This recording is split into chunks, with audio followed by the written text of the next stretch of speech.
Whatever you are, be a good one. Hello mga Mars, welcome back again sa aking garden. And for today's video, we are going to feature an Echeveria sea dragon of succulents. It is a unique hybrid known for its distinctive appearance.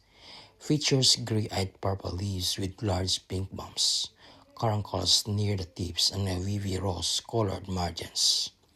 Rosettes can grow up to 12 inches or 30 centimeters in diameter.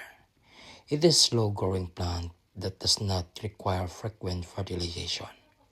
Like most succulents, it is drought-tolerant and requires well-draining soil.